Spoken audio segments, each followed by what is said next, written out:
Hello, welcome to part 4 of Coding for Kids in Scratch. Today we'll be going over chapter 12, which is all about our next steps in Scratch and in coding in general. So without further ado, let's get started. First off, congratulations, you've officially finished learning everything in this book. Now, you may still be confused about some of the topics or even all of them, and that's alright. Even if some parts of the lessons were hard to understand, try to use what you do understand. Once you're more comfortable with using Scratch, you can start exploring all of the other blocks. And just know that this might be a long process, and along the way it's going to be hard, it'll be confusing, and it might even be frustrating.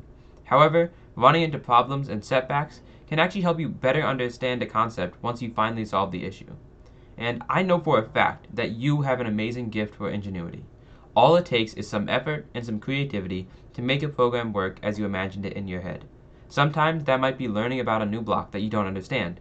Other times, it might be combining a bunch of blocks to do something completely new. And if there's something you can imagine, I can guarantee that you can create it somewhere. Now remember, if you ever run into problems, the Scratch community is an amazing resource. Exploring the code of similar projects can help you understand different ways to use code to achieve a unique goal. Other tutorials online and from Scratch itself can also be great ways to understand a more specific concept. The purpose of this book was not to spoon feed you code blocks for you to copy. The idea behind all of the lessons was for you to gain a broader understanding of Scratch and coding. Even if you didn't understand a certain section, the goal of the book was to provide you with the skills to experiment on your own and discover the endless possibilities of Scratch. Going forward, your next steps depend on you and how much of each lesson you understood. However, a good starting place for everyone is to start putting the concepts you learned into use. Start with simple programs, using just a few blocks or using just a certain section of blocks. Then slowly make them more complex by using a bunch of blocks together, or by getting blocks from a bunch of different categories and putting them all into one section. And once you think you've reached the limit of what you can do, try to make a project that is just beyond that limit. So for example, if you don't understand loops, try to use one in your next project.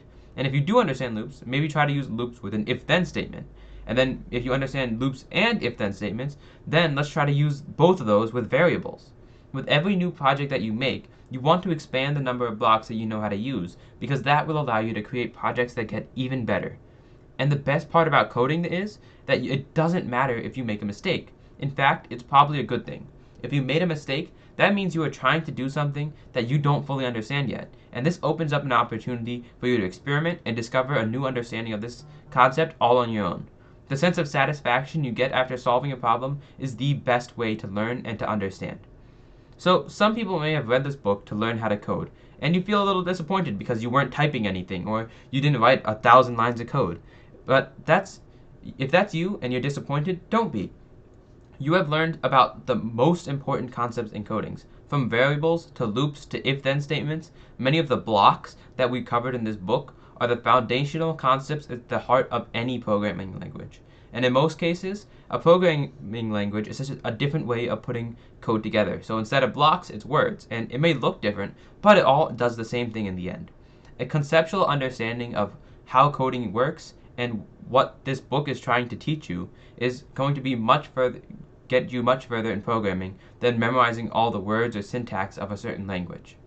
But if you are getting good at coding and you want to learn how to program using a certain language instead of these blocks from scratch, I would say that Python is a great language to get started with. The syntax in Python is much more readable and understandable, especially when you compare it to other languages. And this is going to help you better understand the code on a conceptual level.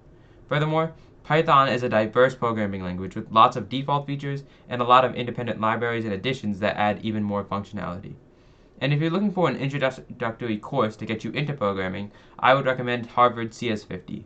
It is a little more advanced, so you might want to wait until you get a little older, maybe into high school or secondary school, before you take that class. But that said, the course does a great job of breaking down ideas and helping you understand the concepts behind coding. In fact, their first lesson has traditionally been taught using Scratch. So if you're interested, the class is hosted online throughout the year on the platform edX, where it's called CS50X. And I encourage you to keep exploring what you can do with Scratch and with the power of coding. You may not have understood everything, and you may not even have enjoyed learning about certain concepts. However, a knowledge of coding can prove instrumental in the modern age. Programming gives you the ability to understand the world we live in and to contribute to it in a meaningful way. So keep exploring, keep experimenting, keep learning, keep pushing yourself. If you do, a world of limitless opportunity awaits. Happy coding!